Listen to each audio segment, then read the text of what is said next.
तहरीक इंसाफ की गवर्नमेंट आई तो मेरे ख्याल में पहले हफ्ते में शुरू हो गया था कि जी किधर है नया पाकिस्तान। पहले हफ्ते में शुरू हो गया कि गवर्नमेंट फेल हो गई, तो 2.5 साल बड़े सब्र से गुजारे। कहते हैं कि जी हमें NRO दो, नहीं तो हम गवर्नमेंट गिरा देंगे। फौज को बुला रहे हैं कि फौज आके गवर्नमेंट गिरा दे, अपने आप को डेमोक्रेटिक मूवमेंट कहते हैं। ये सारे जो माफियाज हैं ये अपने मफादात की हिफाजत की जंग लड़ रहे हैं और उसके लिए वो तैयार हैं गवर्नमेंट गिराने के लिए, कुछ भी करने के लिए तैयार। खुद को जमहूरी कहने वाले फौज को कह रहे हैं हुकूमत गिरा दो। सारे माफियाज अपने मफादात की जंग लड़ रहे हैं। वज़ीर आज़म इमरान खान कहते हैं माफिया चाहता है हुकूमत नाकाम हो जाए ताकि वो फायदा उठा सके। हम आए तो पहले हफ्ते में ही शुरू हो गया किधर है नया पाकिस्तान। मुश्किल वक्त से निकल गए, अब तरक्की, मईशत बढ़ाने और नौकरियां देने का वक्त है।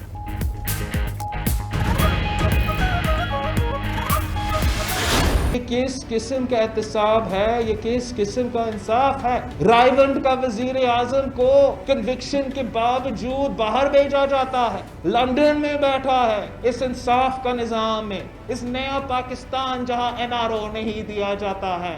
अब जो एहतसाब होगा वो अवाम करेंगे और आप उनके निशाने पे हैं। किसी को हुकूमत गिराने का नहीं कह रहे। बिलावल भुट्टो का रद्द-ए-अमल नवाज शरीफ पर तंज करते हुए कहा रायवंड के वजीर आजम को सजा के बावजूद बाहर जाने दिया गया। ऑपोजिशन लीडर पंजाब का हो तो जमानत, सिंध का हो तो जेल में होता है। वजीर आजम के दोस्तों पर इल्जाम लगे तो जेल ना जाए, वजीर आजम की बहन पर इल्जाम लगे तो कुछ ना हो। ये किस किस्म का एहतसाब है। बच्चा बच्चा जानता है अदम एतमाद की तहरीक से उस्मान बुज़दार को हटाया जा सकता है। शहबाज शरीफ बजट रोके, पीपल्स पार्टी हिमायत करेगी।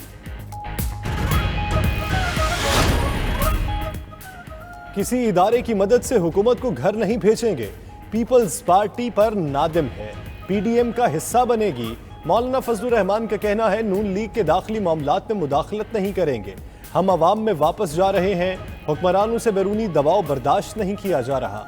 कोरोना की वजह से मिलने वाली रकम से मईशत में बेहतरी नजर आई।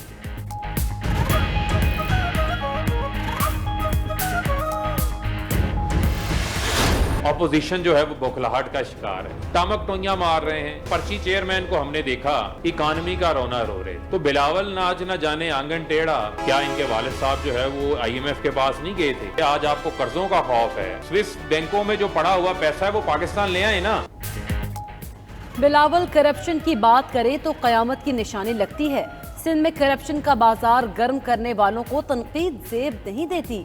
वज़ीर मुमलिकत फारूक हबीब ने कहा पीपल्स पार्टी ने हर जगह माफिया को परवान चढ़ाया, इदारों को सियासी भर्तियां करके तबाह किया। सिंध हुकूमत ने भल सफाई के नाम पर अरबों का गबन किया। बेनजीर इनकम सपोर्ट प्रोग्राम में 8 लाख जाली लोगों के नाम भी डाले गए।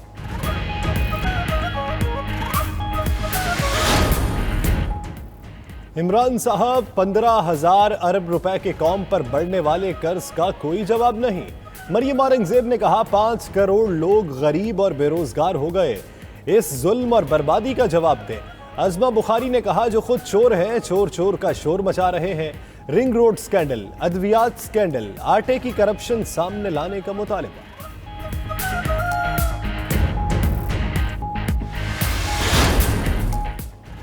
सिंध असेंबली में ऑपोजिशन का हंगामा, हुकूमत पानी चोर के नारे। ऑपोजिशन अराकीन प्ले कार्ड्स लेकर स्पीकर डाइस के सामने जमा हो गए।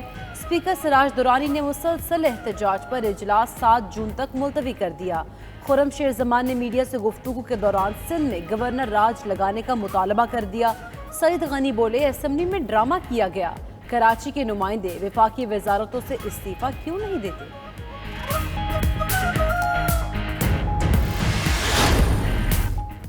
बजट में सिंध के शहरी इलाकों को नजरअंदाज नहीं करेंगे, शहरी इलाकों के जाली डोमिसाइल बनाने वालों के खिलाफ कार्रवाई होगी।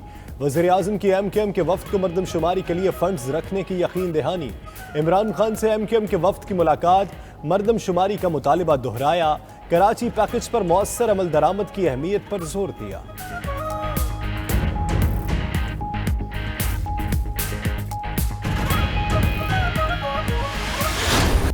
पंजाब असेंबली में ऑपोजिशन का शोर शराबा और हंगामा आराई।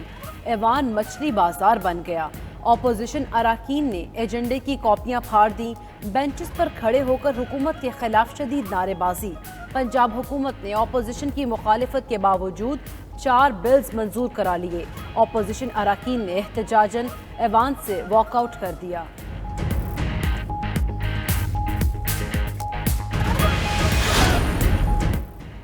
آئندہ مالی سال کا وفاقی بجٹ 11 جون کو پیش کیا جائے گا۔ موجودہ حکومت کے چوتھے وزیر خزانہ شوکت ترین پہلا بجٹ پیش کریں گے۔ بجٹ کا حجم 8,000 ارب سے زائد ہوگا۔ FBR کا ٹیکس ہدف 5,000 ارب سے زائد اور ترقیاتی پلان 900 ارب روپے ہوگا۔ تعمیراتی شعبے کے لیے MNST اسکیم کی مدت میں 31 دسمبر تک توسیع کا امکان۔ خورشید شاہ نے سپریم کورٹ سے ضمانت کی درخواست واپس لے لی۔ خورشید شاہ ٹرائل میں تاخیر کی بنیاد پر ہائی کورٹ سے رجوع کریں گے۔ سماعت کے دوران نیب کی مسلسل تیسرے روز بھی سرزنش۔ جسٹس سردار طارق نے کہا 2 سال بعد اثر نوٹ ٹرائل کا مطلب ہے ہارڈ شپ پر ضمانت پکی ہے۔ لگتا ہے نیب ملزمان کی ملی بھگت سے سب کچھ کرتا ہے۔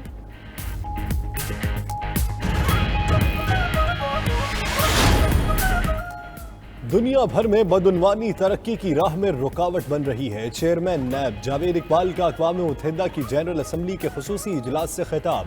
مزید بولے سالانہ 7,000 ارب ڈالر ترقی پذیر ممالک سے چوری ہو کر بیرون ملک جاتا ہے۔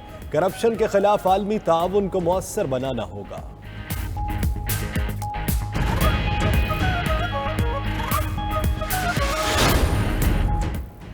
خام تیل کی سپلائی متاثر ہونے سے پیٹرولیم مصنوعات کی قلت کا خدشہ۔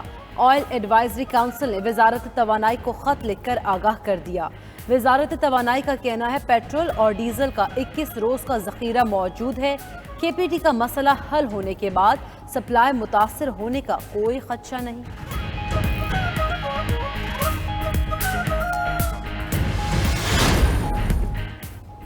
بھارتی اور جنوبی افریقی قسم کا کورونا خیبر پختونخوا بھی پہنچ گیا۔ ایک شخص میں بھارتی اور 2 میں افریقی قسم کے کورونا وائرس کی تصدیق۔ تینوں کا تعلق پشاور سے ہے۔ ملک بھر میں کورونا سے 1,893 کیسز رپورٹ ہوئے۔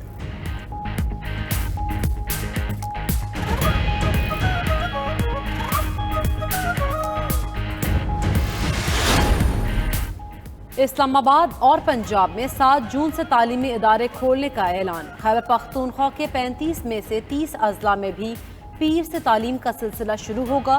سعید غنی کا کہنا ہے کہ سندھ حکومت مسلسل غور کر رہی ہے کہ تعلیمی ادارے کب کھولے جائیں۔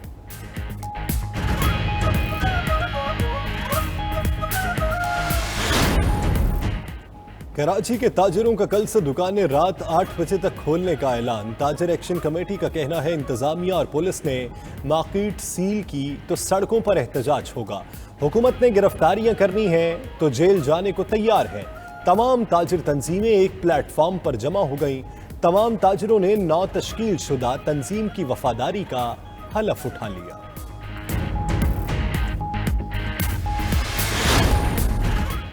سندھ کابینہ نے پینشن اصلاحات کی اصولی منظوری دے دی۔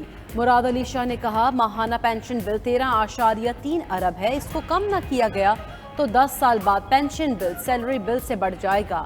وزیر تعلیم سندھ سعید غنی کہتے ہیں سندھ میں پینشن بند کرنے کی خبروں میں کوئی صداقت نہیں۔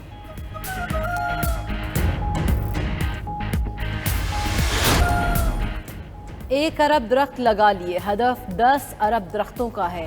وزیر اعظم کا ماحولیاتی نظام پر اقوام متحدہ کی ورچوئل تقریب سے خطاب۔ مزید کہا ہم درختوں کی حفاظت کے لیے مزید 9 قومی پارکس بنا رہے ہیں۔ مینگروز جنگلات کے رقبے میں اضافہ کریں گے۔ کورونا کے دوران ماحولیاتی اقدامات سے 80,000 افراد کو گرین روزگار ملا۔